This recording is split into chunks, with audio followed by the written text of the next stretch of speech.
নমস্কার, আমি মৌ। আজ আমি আপনাদের যে গল্পটি পাঠ করে শোনাব সেটি সৈয়দ মুস্তাফা সিরাজের লেখা একটি খুব মজার, মন ভালো করা গল্প, বকুল গাছের লোকটা। আশা করি গল্পটি আপনাদের ভালো লাগবে। আর যদি আমার গল্প পাঠ আপনাদের একটুও ভালো লেগে থাকে তাহলে অবশ্যই আমার গল্প পাঠের সঙ্গে থাকবেন। ধন্যবাদ। শুরু করছি আমার আজকের গল্প পাঠ, সৈয়দ মুস্তাফা সিরাজের লেখা একটি খুব মজার গল্প, বকুল গাছের লোকটা। এই আমার ছেলেবেলার কাহিনী। ইচ্ছে হলে বিশ্বাস না করতেও পারো কেউ, কিন্তু সত্যিই ঘটেছিল। এক শীতের সকালে পুবের বারান্দায় ঝলমলে রোদ্দুর খেলছে। আমি আমার বোন ইলু শতরঞ্জি পেতে বসে খুব চেঁচিয়ে চেঁচিয়ে পড়া মুখস্থ করছি। কদিন বাদেই বার্ষিক পরীক্ষা কিনা, তার উপর মেজো কাকা বলে দিয়েছেন যত জোরে চেঁচিয়ে পড়া মুখস্থ করবি তত ভালো রেজাল্ট হবে। ইলু তো গলা ভেঙে ফেলল উৎসাহের চোটে। কিছুক্ষণ পরে শুনি ফাঁস ফাঁস আওয়াজ বেরুচ্ছে বেচারির গলা থেকে। সে মাঝে মাঝে বই থেকে মুখ তুলে করুণ চোখে তাকিয়ে যেন মেজো কাকাকেই খুঁজছে। মেজো কাকার পাত্তা নেই। আমি বললুম, ইলু, বরং জল খেয়ে আয়। ইলু ফাঁসাসে গলায় বলল, যদি মেজো কাকু এসে পড়েন? তুই ঝটপট খেয়ে আয় গে না, আমি বলবো মা ইলুকে ডেকেছেন। এই শুনে ইলু জল খেতে গেল ভেতরে। আমি আবার চেঁচিয়ে পড়তে শুরু করেছি, মোগল সম্রাট আকবর, মোগল সম্রাট আকবর। সেই সময় কোত্থেকে হেঁড়ে গলায় কে বলে উঠল, কি পড়া হচ্ছে খোকা বাবু? আমাদের বাড়ির এদিকটায় বাগান, বাগানের ওপাশে ধান ক্ষেত। সবে পাকা ধান কেটে নিয়েছে চাষিরা। সেদিকে দূরে ঘন নীল কুয়াশা ভাসছে, যেন বুড়ো মাঠ আলোয়ান গায়ে দিয়ে এখন ঘুম ঘুম চোখে তাকিয়ে আছে। বারান্দা থেকে কয়েক মিটার তফাতে আছে একটা ঝাঁকড়া বকুল গাছ। মনে হলো আওয়াজটা এসেছে ওই থেকেই, তাই মুখ তুলে হাঁ করে তাকিয়ে আছি, খুঁজছি কে কথা বলল। হঠাৎ দেখি বকুল গাছ থেকে হনুমানের মতো ধূপ করে নিচে লাফিয়ে পড়ল একটা বেঁটে নাদুস নুদুস গড়নের লোক। হাঁটু অবধি পরা ধুতি, খালি গা, কুচকুচে কালো রং, বুকের ওপর দিয়ে একটা পইতে ঝুলছে। তার মাথার কাঁচা পাকা চুলগুলো ছোট করে ছাঁটা, খোঁচা খোঁচা হয়ে আছে, টিকিতে ফুল গোঁজা। তার গোঁফগুলো সেই রকম বিচ্ছিরি। হাতে একটা হুঁকোও আছে, পায়ে খড়ম আছে। সে আমার দিকে তাকিয়ে ফিক করে হাসল, তারপর এগিয়ে আসতে লাগলো আমার দিকে। আমি তো অবাক, হাঁ করে তাকিয়ে আছি। নাকে ভুরভুর করে তামাকের মিঠে গন্ধ ভেসে আসছে। আমাদের পাঠশালার পণ্ডিত মশাই ঠিক এমন সুগন্ধি তামাক খেতেন। কিন্তু বকুল গাছে এমন হুঁকো খাওয়া বিদঘুটে চেহারার লোক থাকাটা যদি বা মেনে নেওয়া যায়, তার এভাবে পড়া ডিস্টার্ব করতে আসাটা মোটেও উচিত হয়নি। মেজো কাকা থাকলে নিশ্চয়ই আপত্তি করতেন। সে হুঁকোয় গুরুক গুরুক আওয়াজ করে টান দিতে দিতে আমার একটু তফাতে পা ঝুলিয়ে বসল।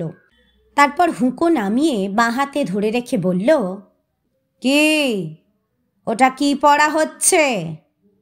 গম্ভীর মুখে জবাব দিলুম, ইতিহাস। এই শুনে সে খিকখিক করে হেসে উঠল। ইতিহাস? সে আবার কেমন হাঁস খোকা? ঢের ঢের হাঁসের নাম শুনেছি, ইতিহাস নামে কোনো হাঁসের কথা তো শুনিনি। কি বোকা লোক রে বাবা! হাসি পেল। বললুম, না না, হাঁস নয়, ইতিহাস। লোকটা বলল, সেই তো বলছি গো, পাতি হাঁস, এলে হাঁস, বেলে হাঁস, জল হাঁস, রাজহাঁস, বুনো হাঁস, কত রকম হাঁস আছে। সেসব ছেড়ে ওই উছুটে ইতিহাস নিয়ে পড়াটা সুবিধের নয়। বরং ওই যে কি বলে, পাতাল হাঁস নাকি হাসপাতাল, সেটাও মন্দ নয়। এবার একটু রাগ হলো। বললুম, তুমি কি বোঝো না? বুঝি না? আমি বুঝি না? লোকটাও চটে গিয়ে মুখখানা তুম্ব করে ফেলল। আমি বুঝি না তো কে বোঝে শুনি? কোথায় থাকে তোমার ইতিহাস? বইয়ের পাতা দেখিয়ে বললুম, এই তো এখানে থাকে। সে আবার ফিক করে হাসল। ওই শুকনো খসখসে বইয়ের পাতায় ইতিহাস থাকে? বলছো কি খোকা? খায় কি? এখানে তো দেখছি জল টল এক ফোঁটাও নেই। সাঁতার কাটছেই বা কেমন করে? বুঝলুম বকুল গাছের এই হুঁকোখোর লোকটা একটি মূর্খ, লেখাপড়াই জানে না। তাই ওকে ব্যাপারটা বুঝিয়ে দেওয়ার জন্য বললুম, ইতিহাস নয়, ইতিহাস। এর মানে কি জানো? সে আপত্তি করে বলল, আমাকে মানে বোঝাতে এসো না। বিস্তর হাঁস দেখে দেখে বুড়ো হয়ে গেলুম। দিনরাত ঝাঁকে ঝাঁকে ডানা সনসন করে কত হাঁস আসছে যাচ্ছে মাথার ওপর দিয়ে। কত রকম গানও গায় জানো? শোনো। বলে সে হেঁড়ে গলায় গুনগুন করে গেয়ে উঠল। তেপান্তরের মধ্যিখানে মস্ত একটা বিল আছে।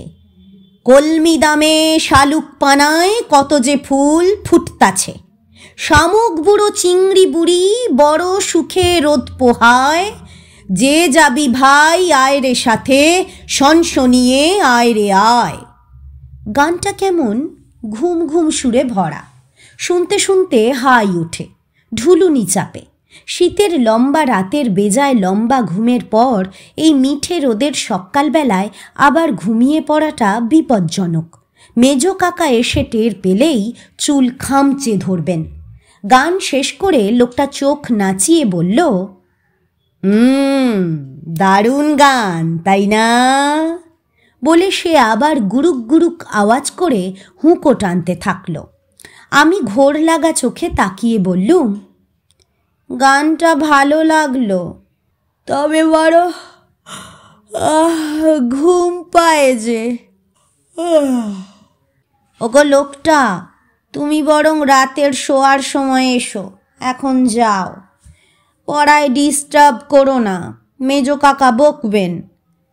কে তোমার মেজো কাকা? ঢ্যাঙা রোগা মতো ছোকরাটা বুঝি? চুপ, ও কথা বলো না। মেজো কাকাকে রোগা বললে আগুন হয়ে ওঠেন। মেজো কাকার একটা কুকুর আছে জানো তো? তার নাম কালু। কালুকে এ পর্যন্ত শুনেই লোকটা যেন চমকে উঠল। চাপা গলায় জিজ্ঞেস করল, কালু এখন বাড়িতে আছে নাকি? বললুম, মনে হচ্ছে না। থাকলে এতক্ষণ তোমাকে। ওরে বাবা, বলো না বলো না। ওকে ভয় পেতে দেখে খুব মজা লাগলো। বললুম, তাই তো বলছি, পড়ায় ডিস্টার্ব না করে তুমি কেটে পড়ো। এক্ষুনি কালু এসে পড়তে পারে। বোধহয় মেজো কাকার সঙ্গে পাড়া বেড়াতে বেরিয়েছে। লোকটা উঠে দাঁড়ালো, তারপর বলল, তাহলে আসি।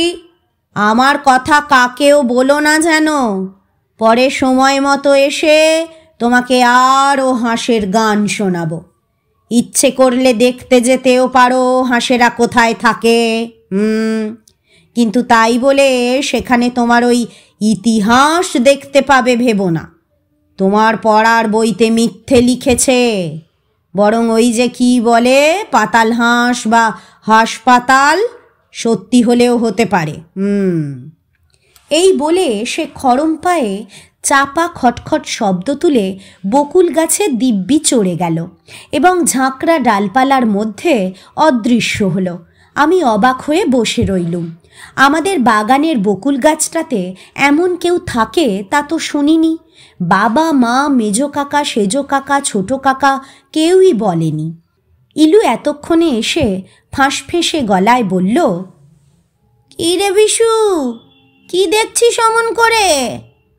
সেই লেজঝোলা পাখিটা?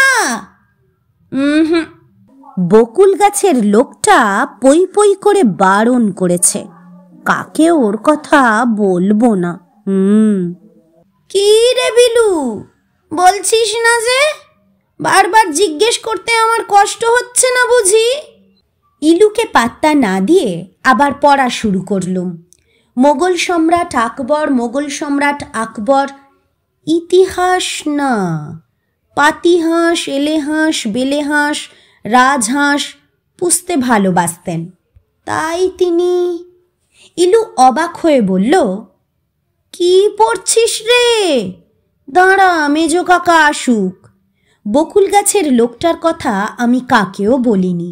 সেই যে ওর সঙ্গে আমার আলাপ হয়ে গেল, তারপর কতবার এই বারান্দা কিংবা বাগানে একলা হলেই সে এসে আমার সঙ্গে কথা বলেছে, কত রকম মজার মজার গল্প শুনিয়েছে, কত আজব ছড়া। কিন্তু মুশকিল বাধাচ্ছিল মেজো কাকার কুকুর কালু। বেশ দুজনে কথা বলছি, হঠাৎ কালুটা কোথায় ঘেউ ঘেউ করে ওঠে। অমনি লোকটা বকুল গাছে লুকিয়ে পড়ে। কালুটা মহাপাজি, গাছটা চক্কর দিয়ে ওপরে মুখ তুলে কতক্ষণ ঘেউ ঘেউ করে। আমি ওকে তাড়াতে গেলে দাঁত বের করে আমাকেই কামড়াতে আসে। আমি ঢিল ছুঁড়ে তাড়াই। একদিন বিকেলে স্কুল থেকে শেষ পরীক্ষা দিয়ে ফিরে বাগানে একলা দাঁড়িয়ে ওর একটা গল্প শুনছি। গল্পটা দারুণ মজার। আমাদের গাঁয়ের এক শাকতলানি বুড়ি গেছে তেপান্তরের মাঠের মধ্যিখানে সেই হাঁস চড়া বিলে। বুড়িটা ছিল বড় কুঁদুলি, লোকে বলতো পাড়া কুঁদুলি, কারণ পাড়ার লোকের সঙ্গে হুট করতেই কোঁদল জুড়ে দিত। সেই পাড়া কুঁদুলি বুড়ি আপন মনে হাঁস ছড়া বিলে কলমি শাক তুলছে। তার স্বভাব যাবে কোথায়? একটা শামুকের সুরে ওর ঠ্যাঙে সুরসুরি লেগেছে বলে বুড়ি তার সঙ্গে কোঁদল জুড়ে দিয়েছে। বুড়ি নেচে নেচে ছড়া গেয়ে কোঁদল করছে। তোর মুন্ডু খাই, তোর কর্তা বাবার খাই, করমরিয়ে খাই, আমি মরমরিয়ে খাই, খেয়ে দে ড্যাং ড্যাঙিয়ে নাতির বাড়ি যাই। এদিকে হয়েছে কি, জলার ধারে থাকে এক শাঁখ চুন্নি, সেও পেতনি পাড়ার নাম করা কুঁদুলি। শাঁখ, গুগলি, কাঁদা আর শামুক তার খাদ্য। এ বুড়ি যেমন পেটের জ্বালায় শাক তুলতে গেছে, সেই শাঁকচুন্নিও তেমনি পেটের জ্বালায় গুগলি শামুক খুঁজতে গেছে। শাকতলানির গলা পেয়ে সেই শাঁকচুন্নি ট্যাং ট্যাঙস করে সেখানে হাজির হয়েছে। হয়ে বলেছে, কে কে হ্যাঁ কে? ব্যাস, দুই কুদুলিতে লেগে গেছে তুমুল কোঁদল। কেউ থামবার নয়, পরস্পর আঙুল তুলে পরস্পরকে শাসাচ্ছে। সে কি চিল চেঁচানি, সে কি নাচন কোঁদন।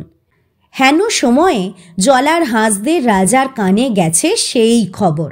হাঁসের রাজা রাজহাঁস খাপ্পা হয়ে বলল, প্যাঁক প্যাঁক প্যাঁকর প্যাঁক, শিগগির গে দেখতো কারা দেখায় জাঁকড়ে, কাট তাদের নাক, তবু না থামে যদি কাটিস চুল আর দোকানের লতি, প্যাঁক প্যাঁকর প্যাঁক, শিগগির দেখতো। হুকুম পেয়েই জলার যত পাতি হাঁস, বেলে হাঁস সনসনিয়ে ডানা কাঁপিয়ে ঝাঁকে ঝাঁকে আসতে লেগেছে। আকাশ বাতাস হুলুস্থুল, জলার জল ঢেউয়ে তোলপাড়। তারপর কিনা আচমকা ঘেউ ঘেউ ঘেউ ঘেউ। বাড়ির ভেতর থেকে হতচ্ছাড়া কালুটা বেরিয়ে বারান্দা থেকে লাফ দিয়ে পড়ল এবং তাকে দেখেই আমার বকুল গাছের বন্ধু বেচারা এক লাফে গাছে চড়ে অদৃশ্য হলো। তার কোটা পড়ে গেল হাত ফসকে, কলকে উল্টে ছাই পড়ল গড়িয়ে, আগুনের ফুলকি উঠল চিরবিরিয়ে।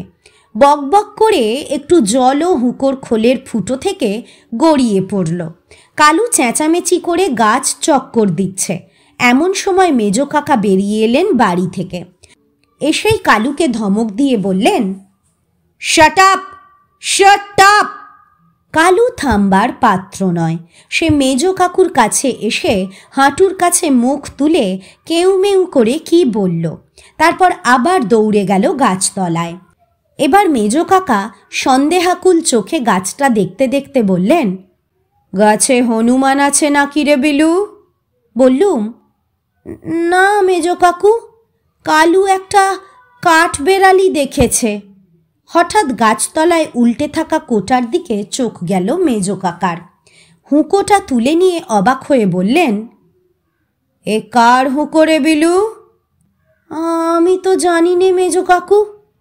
মেজ কাকু ধমক দিয়ে বললেন, জানো না? এখনো কলকের আগুন রয়েছে। কে হুঁকো খাচ্ছিল বল হতভাগা? জানি নে মেজ কাকু। আলবাত জানিস। বলে হুঁকোটা তুলে ভুর ভুরুক করে কয়েকটা টান মেরে মেজ কাকা ফুরফুর করে ধোঁয়া উড়িয়ে দিলেন। বাহ, এ তো ভারী সুগন্ধি তামাক। ও মেজ কাকু, তুমি খাচ্ছ? বলে দেব বাবাকে। মেজ কাকু চোখ টিপে বললেন, চুপ, লেভেন চুজ দেব। তারপর মনের আনন্দে হুঁকো খেতে থাকলেন। ততক্ষণে কালু মেজ কাকার কাছে ফিরে এসে মুখ তুলে তামাকের গন্ধ শুঁকছে। কালুর মুখটা বেজায় গম্ভীর, চোখে সন্দেহের চাউনি। তারপর কালু আমার কাছে এসে বেজায় ধমক দিল বার তিনেক। আমি অবিকল মেজ কাকার গলায় বললুম, শাট আপ কালু, শাট আপ।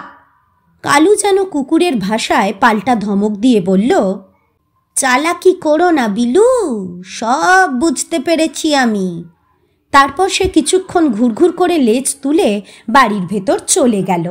মেজ কাকা তাড়িয়ে তাড়িয়ে হুঁকো খাওয়ার পর চাপা স্বরে বললেন, এই বিলু, আরও দুটো লেভেন চুজ দেব, বল না কার হুঁকো এটা? বলবো না ভাবছি। হঠাৎ বিদঘুটে ব্যাপার ঘটে গেল। ততক্ষণে শীতের বেলা ফুরিয়ে এসেছে। বাগানে আর একটুও দিনের আলো নেই। আবছায়া ঘনিয়েছে। গাছগুলো গায়ে কুয়াশার চাদর টেনে নিয়েছে। সেই ধূসর কুয়াশা আর আবছা অন্ধকারে বকুল গাছটা থেকে একটা মস্ত লম্বা কালো হাত বেরিয়ে খপ করে মেজ কাকার হাত থেকে হুঁকোটা ছিনিয়ে নিয়ে গেল। অমনি মেজ কাকা আঁতকে উঠে গোঁ গোঁ করে অজ্ঞান হয়ে পড়ে গেলেন। আর আমিও এতদিন পরে এতক্ষণে ঝটপট বুঝে নিয়েছি বকুল গাছের বন্ধুটি খুব সহজ লোক নয়। ভয় পেয়ে চেঁচিয়ে উঠেছি সঙ্গে সঙ্গে। আমার চেঁচামেচিতে বাবা বেরিয়ে এলেন আর সব কাকারা। সে এক হুলুস-থুলুস ব্যাপার। আলো আন, জল আন, পাখা আন। পরদিন সকালে বুধু ওঝাকে ডেকে আনা হলো। সে নাকি ভূত প্রেতের জম। লোকে বলে বুধু ওস্তাদ। সে মেজ কাকাকে খুব ঝাড়ফুঁক করে বলল, বলুন। নেই। মেজ কাকা মিনমিনে স্বরে বললে, নেই। তারপর বুধু গাছটার চারপাশে ঘুরে দেখে শুনে বাবাকে বলল, বড়বাবু, এই গাছটা আজই কেটে ফেলুন। এ গাছে ব্রহ্মদত্তি আছে। বাবা ভয় পেয়ে বললেন, হ্যাঁ, বলো কি হে ওস্তাদ? আগে হ্যাঁ বড়বাবু। বলে বুধু আমার দিকে যেন আর চোখে তাকিয়ে ফের বলল, আমার মনে হচ্ছে খোকাবাবুর দিকেও নজর পড়েছে ওনার। কেমন যেন শুকনো শুকনো দেখাচ্ছে। খোকাবাবুর চোখে ব্রহ্মদত্তি মশাইকে দেখতে পাচ্ছি। ওই তো হুঁকো টানছে গুরুক গুরুক করে। মা সভয়ে আমাকে টেনে নিয়ে বললেন, হ্যাঁ হ্যাঁ হ্যাঁ, খোকা কিছুদিন থেকে ভালো করে খাচ্ছে টাচ্ছে না, খালি বকুল তলায় মন পড়ে থাকে। কি যেন ভাবে আর বিড়বিড় করে কথা বলে। আমি বললুম, ভ্যাট, আমার কিছু হয়নি। বুধু আমার বুকে তার কোড়ে আঙুল ছুঁয়ে বিড়বিড় করে কি মন্ত্র পড়ল। তারপর ঘুরে বকুল গাছটার দিকে কটমট করে তাকিয়ে ধমক দিল, যা যা ভাগ। সেদিন দুপুরে দেখি মকবুল কাঠুরেকে ডেকে আনা হয়েছে। সে কুড়ুল দিয়ে গাছটার কাছে যেতেই আমি কান্নাকাটি জুড়ে দিলুম। মেজ কাকা আমাকে থাপ্পড় তুলে ধমক দিলেন, শাট আপ, শাট আপ। আমার চোখের সামনের নিষ্ঠুর মকবুল কাঠুরে গাছটার গোড়ায় কোপ মারতে শুরু করলো। দুঃখে রাগে আমি অস্থির। কিছুক্ষণের মধ্যেই অত সুন্দর বকুল গাছটা মরমর করে ভেঙে পড়ল। মকবুল দাঁত বের করে হেসে বলল, এবার শীতের রোদ্দুর অনেকটা পাবেন বাবুমশাই। এখানে ফুলের গাছ লাগাবেন, দেখবেন রাঙা রাঙা ফুল ফুটবে।